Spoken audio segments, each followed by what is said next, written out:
Today I'll be presenting on one strategy, and I believe that it's a grounding strategy for preparing ELL students, and that is funds of knowledge methodology. The topic is, in my opinion, one of the most useful tools that educators can use in conjunction with other strategies like sheltered English instruction, and others to support the learning needs of English language learners and immigrant origin youth. Okay, so funds of knowledge are those historically developed and accumulated strategies or bodies of knowledge that are essential to a household's functioning and well-being. And just like each of us, our students come to class every day in possession of their own unique funds of knowledge that are informed by their lives outside of school. Using funds of knowledge in the classroom setting, whether real or virtual, typically requires the application of a particular methodology that I'll be giving you a high-level explanation of in today's presentation. Essentially, the steps are to identify and gather student funds of knowledge through a process of inquiry and observation, then theorize or make sense of those funds of knowledge, and then leverage those funds of knowledge to extend the curriculum or make it more accessible to students. I will, at the end of the presentation, drop in one easy-to-use resource that you can quickly and effectively use when you don't have enough time or the ability to apply the practice in its complete form. So the funds of knowledge methodology was actually developed in the early 90s by a group of Tucson, Arizona area practitioner researchers with their immigrant and immigrant origin students living along the Mexican-American border. These teachers and the researchers that they were working with gathered, theorized, and then utilized student funds of knowledge to extend and support the content that they were already charged with delivering in their classrooms. So this practice in no way required these educators to put aside their established curricula in favor of something else. It instead allowed them to simply reframe the lesson so that the students were centered and positioned as arbiters of useful knowledge in the classroom. Identifying and gathering student funds of knowledge requires a flipped classroom dynamic that places the teacher as learner as they seek out information about students and their lives outside of school. When I was a classroom teacher and I applied the funds of knowledge methodology, or even just parts of it in my middle school classes, I tried to gather as much information as I could about my kids and their families through informal conversations and relationship building. And this is something that I believe educators already do, as it's a natural part of the teaching and learning process. The funds of knowledge methodology, with the funds of knowledge methodology, however, you're going to want to document and formalize this process as much as possible so that you can have a record of what you gather through those conversations. And to do this, you will want to develop or utilize tools like questionnaires and interview protocols. And also just make note that a crucial part of this process is connecting not only with students, but also with their families, talking to them and using these tools with them as well. One of the potential benefits of us conducting many of our classes online right now is you're getting direct access into students' homes.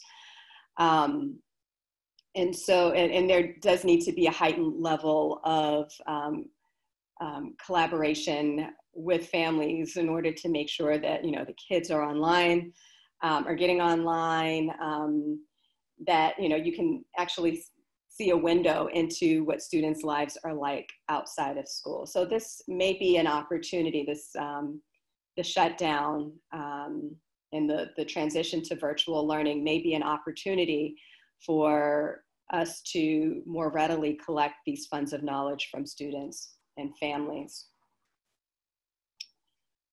Critical to the funds of knowledge process is the establishment of confianza with students and families, which, according to Carlos Vélez Ibanez, patterns mutuality and a willingness to reciprocate.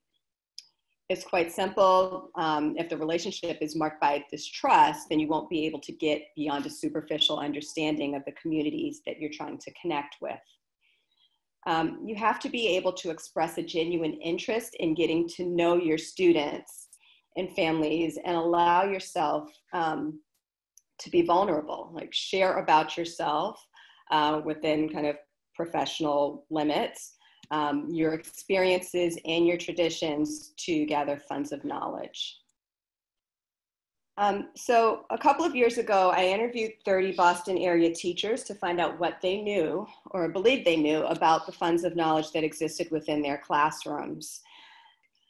These are examples that surfaced in the study that I conducted. So for one teacher of a Dominican American student, and actually this was a theme across teachers who taught Dominican American students, they spoke of these students having a transnational identity, and this was the effect of either immigrating directly from the Dominican Republic, or kind of living a life where they're essentially straddling two worlds, going back and forth from the DR to the United States to visit family members in the summer, or even just kind of in the way that they talked about what things were like or are like back home.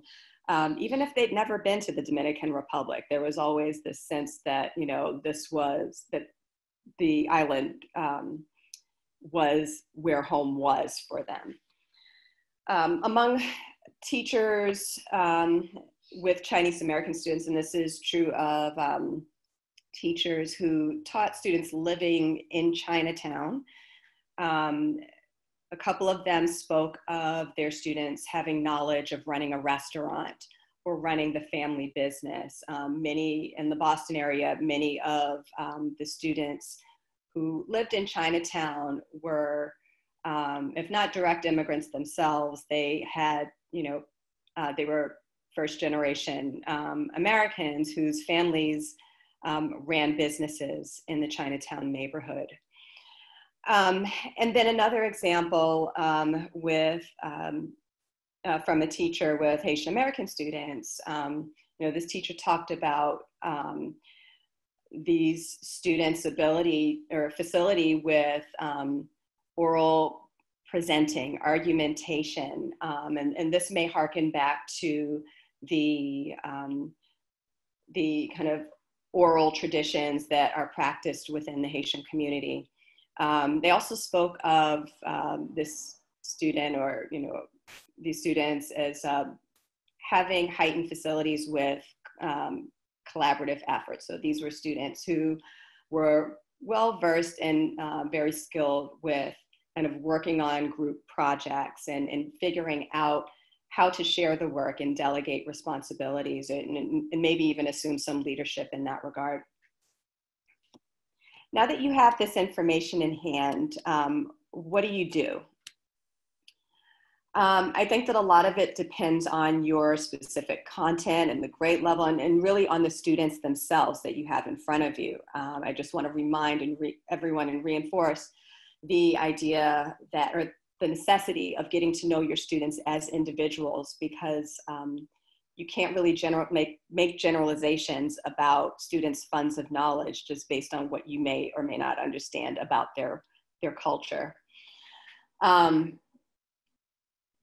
Ask yourself questions like, how can I use their knowledge of, this particular fund of knowledge to extend their learning and draw them into the topic? If you'll listen for one moment, I'm going to just read some descriptions of what the Tucson area teachers, the originators of the Funds of Knowledge methodology, did in their application process, their application of funds of knowledge to actually building out curriculum.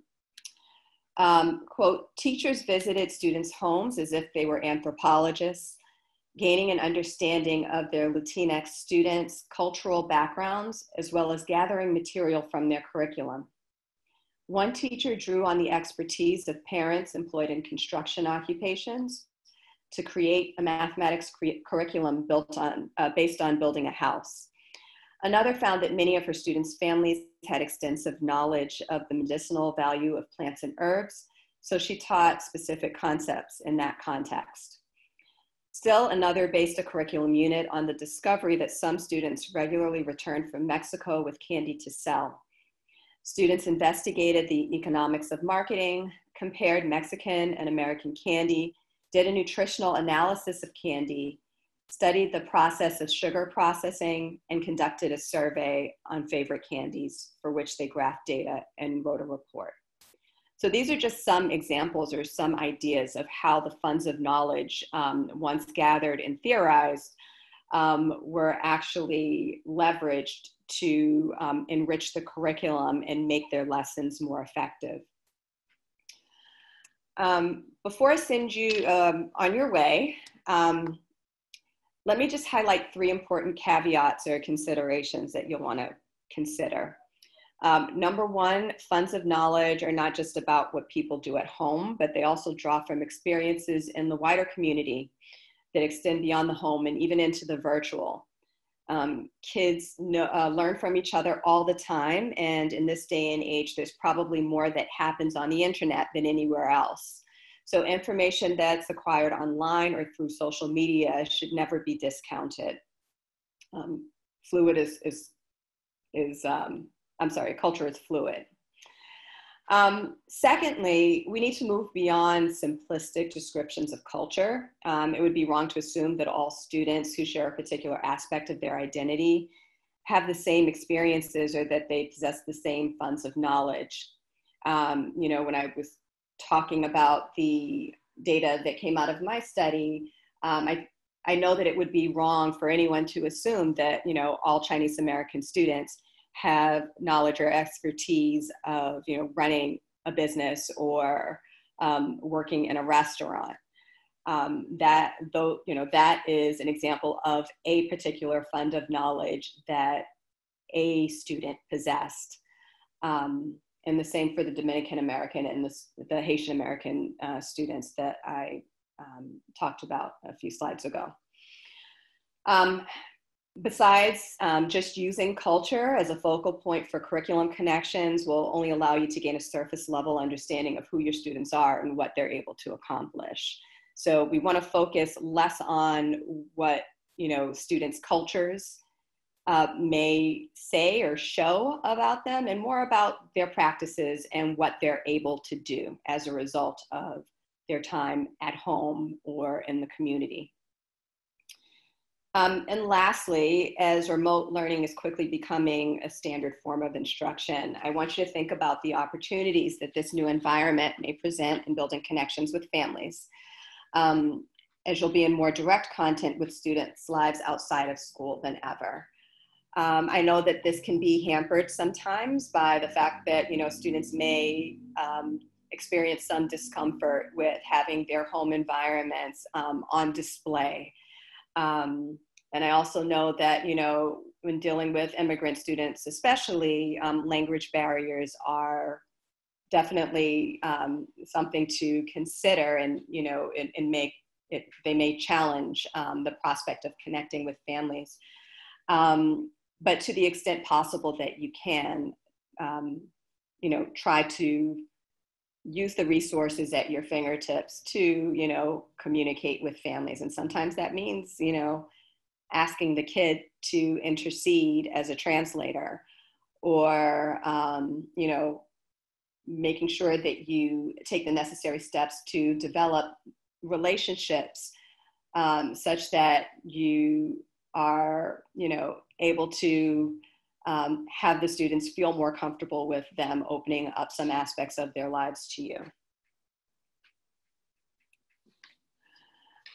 There's a decent amount of information and resources on funds of knowledge that are out there on the internet. I'll put one link in the chat as soon as I'm done presenting here, but one resource that is a quick and easy read, if you're interested in kind of digging into the topic a little bit more, is the foundational book, Funds of Knowledge, Theorizing Practices in Households, Communities, and Classrooms by Norma Gonzalez et al. And I also have a chapter in a forthcoming book with Beacon Press.